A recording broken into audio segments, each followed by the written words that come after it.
Berikut, kami akan memaparkan langkah-langkah dalam observasi penelitian video pencemaran lingkungan kami.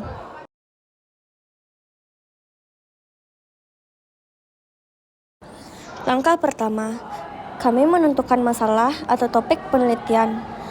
Sesuai dengan video, topik yang kami ambil adalah pencemaran lingkungan alam. Sehingga dijadikan judul penelitian, yaitu fenomena pencemaran lingkungan di Kota Padang. Alasan memilih masalah tersebut sebagai objek observasi karena sering dijumpai dalam kehidupan kita dan dianggap sepele. Rumusan masalah. Di sini kami mengambil 4 rumusan masalah seperti yang bisa dibaca pada video.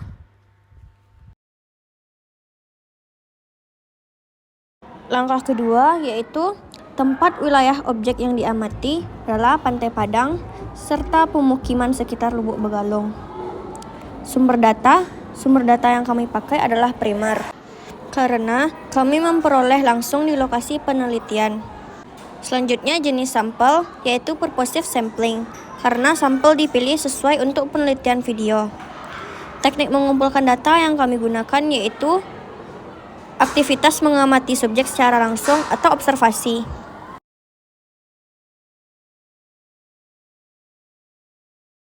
Lembaran observasi atau pengamatan. Yang pertama, tempat dilakukan observasi yaitu Pantai Purus Padang dan daerah sekitar Lubuk Begalung. Yang kedua, yang menjadi objek observasi yaitu pemukiman dan tepi pantai. Lama waktu yang dibutuhkan yaitu 3 hari. Alat yang digunakan adalah kamera HP.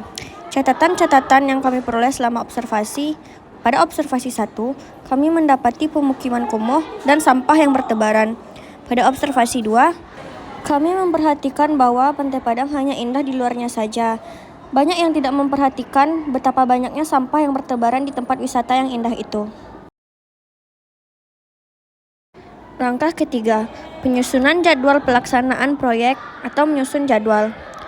Lama penelitian yaitu 3 hari. Waktu dan kapan dilaksanakan pukul 4 sore. Hari dan tanggal Minggu 25 September 2022.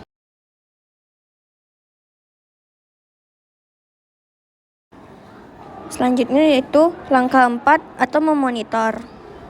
Yang pertama, sampai di mana proyek berjalan. Proyek yang dimaksud sudah tuntas.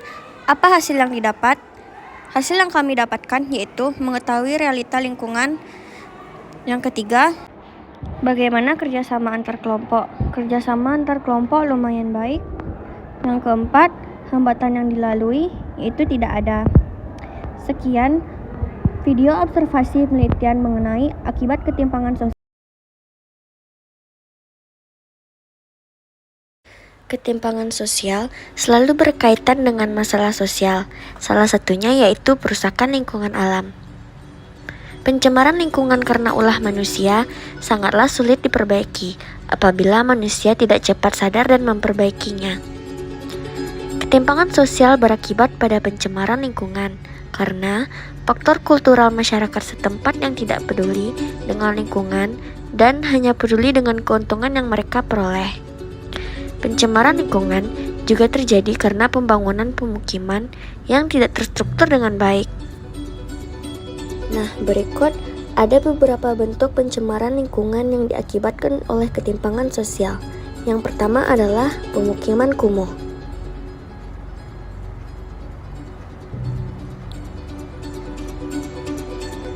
Faktor penyebab pemukiman kumuh. Yang pertama, tempat pembuangan akhir yang kurang diperhatikan oleh pemerintah atau kurang teratur. Yang kedua, penduduk miskin tidak sanggup membeli atau menyewa tanah secara legal. Yang ketiga, kurangnya peran pemerintah dalam pengelolaan tata ruang. Yang keempat, terbatasnya lahan pemukiman. Yang kelima, meledaknya jumlah penduduk.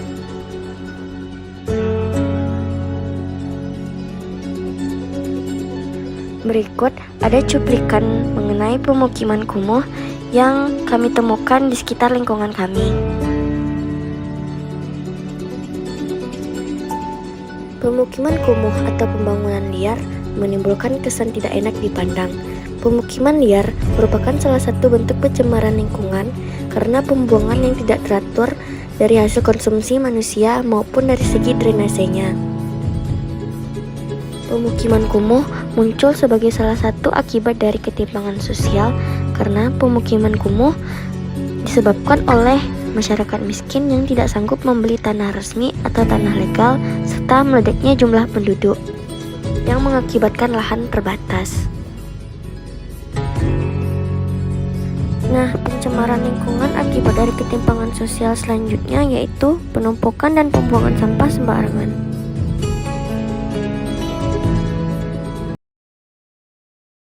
Faktor pencemaran lingkungan sampah yang berserakan. 1. Rendahnya kesadaran dan pendidikan masyarakat. 2. Lemahnya peraturan pemerintah tentang sampah. Yang ketiga, meningkatnya konsumsi manusia. Yang keempat, aktivitas masyarakat di sekitar pantai.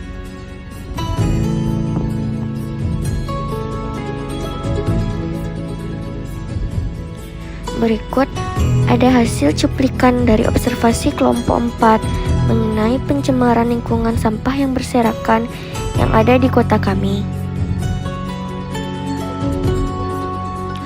Pencemaran lingkungan yang tidak pernah lepas dengan kehidupan kita adalah masalah sampah. Seperti yang terjadi di kawasan Pantai Padang. Masyarakat yang beraktivitas di sekitar pantai tampak memiliki kesadaran yang kurang akan sampah yang mereka hasilkan dari berbagai kegiatan seperti berjualan dan rekreasi.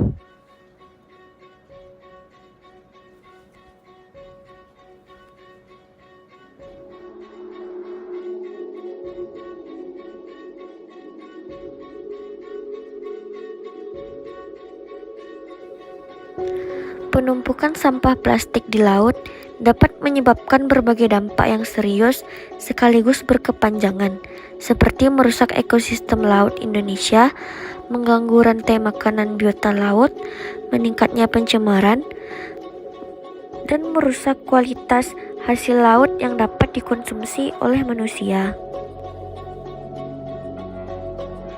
Sampah-sampah tersebut biasanya berasal dari kegiatan pariwisata yang dibuang dan terbawa gelombang. Ada juga yang berasal dari pelabuhan-pelabuhan pantai dan aktivitas nelayan di pelabuhan dan perikanan, atau berasal dari rumah tangga di perkotaan kemudian dibawa oleh aliran sungai dan bermuara ke laut.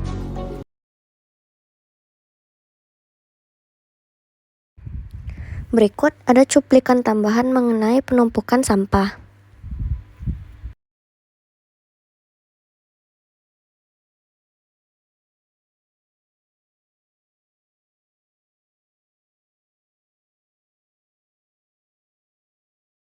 Pasca dilanda hujan lebat, Pantai Padang, Provinsi Sumatera Barat berubah menjadi lautan sampah. Sampah kiriman dari hulu sungai yang sebagian besar adalah sampah rumah tangga tidak bisa selesai dibersihkan dalam jangka waktu 1 hari.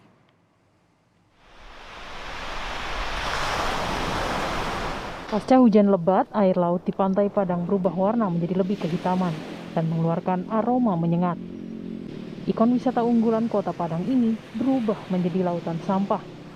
Sampah yang didominasi oleh sampah plastik rumah tangga ini merupakan sampah yang terbawa dari hulu sungai yang menumpuk karena terjangan hujan deras. Tumpukan sampah yang menggunung ini masih belum sepenuhnya bisa dibersihkan. Di sela sepinya kunjungan wisata karena tumpukan sampah ini, sebagian masyarakat sekitar memanfaatkannya dengan mengumpulkan sampah-sampah yang masih bisa didaur ulang, seperti sampah minuman kaleng hingga sampah plastik. Memang setiap hari hujan, banjir, kadang Pantai Padang memang kayak gini. Penyebabnya kan kebiasaan buruk masyarakat membuang sampah di aliran sungai. Kebetulan dari aliran sungai Batang Arau otomatis bermuara ke sini. Jadi setiap hujan selalu seperti ini ya? Iya. Untuk mempercepat proses pembersihan, masyarakat berharap ada bantuan alat berat. Dan untuk menyikapi hal ini agar tidak terulang, diharapkan masyarakat juga turut menjaga kebersihan sampah rumah tangga untuk selalu membuangnya ke tempat yang sudah ditentukan. Rio Johannes, Kompas TV, Padang, Sumatera Barat. Gundukan sampah di tempat pembuangan akhir sampah Ayadingin, Kecamatan Koto Tangah, Kota Padang terus meninggi. Ketinggiannya diperkirakan mencapai 20 meter. Menggunungnya sampah di TPA Ayadingin akibat lahan seluas 33 hektar milik Dinas Lingkungan Hidup Kota Padang tersebut sudah terisi penuh. Selain itu, dari 7 alat berat yang biasa digunakan untuk mengurai sampah, 6 diantaranya rusak. Hanya 1 eskavator yang masih berfungsi. Timbangan untuk mengukur berat sampah yang masuk juga tak berfungsi karena rusak.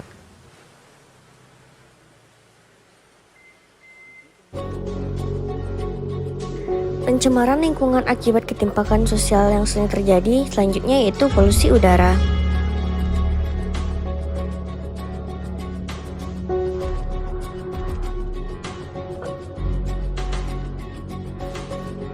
Faktor umum yang menjadi penyebab polusi udara yang pertama, kurangnya pendidikan dan sosialisasi prinsip 3R atau reuse, reduce, dan recycle.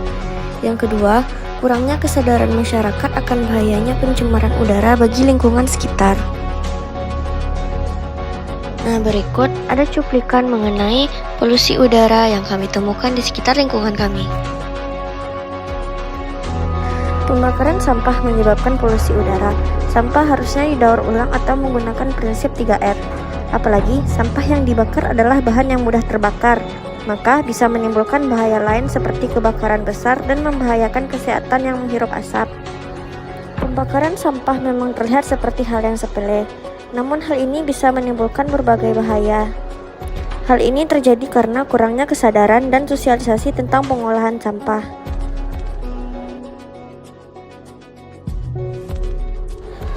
Berikut upaya mengatasi pencemaran lingkungan akibat ketimpangan sosial.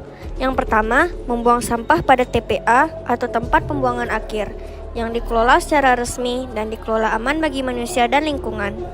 Yang kedua yaitu menggalakkan program 3R sampah.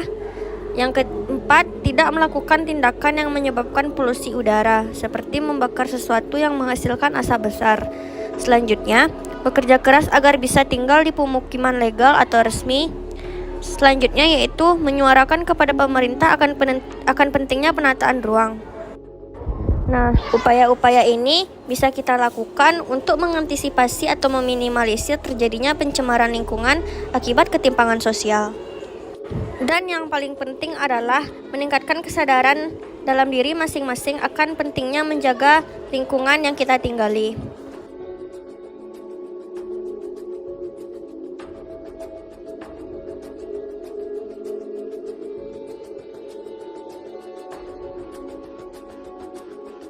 Selanjutnya, ada beberapa dampak yang ditimbulkan oleh pencemaran lingkungan. Yang pertama, terganggunya keseimbangan lingkungan. Lingkungan yang tercemar menyebabkan ketidakseimbangan lingkungan. Pencemaran merusak berbagai ekosistem di air, tanah, serta udara. Yang kedua, berkurangnya kesuburan tanah. Penurunan kualitas tanah diakibatkan berbagai zat kimia yang berlebihan. Akibatnya, tanah akan kehilangan kesuburan dan produktivitas tanah dapat terganggu. Selanjutnya, menipisnya lubang ozon. Pencemaran udara dapat menyebabkan menipisnya lubang ozon. Saat lubang ozon menipis, sinar ultraviolet akan menyinari bumi secara langsung. Dampaknya adalah menimbulkan penyakit kulit serta membinasakan hewan laut. Yang keempat, punahnya flora dan fauna. Lingkungan yang tercemar dapat menyebabkan kepunahan berbagai jenis flora dan fauna. Ketika polutan menyerang lingkungan hidup, maka ekosistem flora dan fauna akan rusak. Hal tersebut sedikit demi sedikit menyebabkan kepunahan.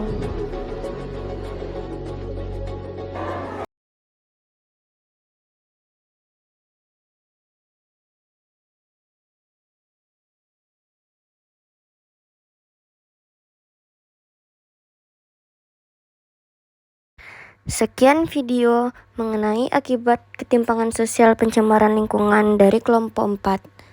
Wassalamualaikum warahmatullahi wabarakatuh.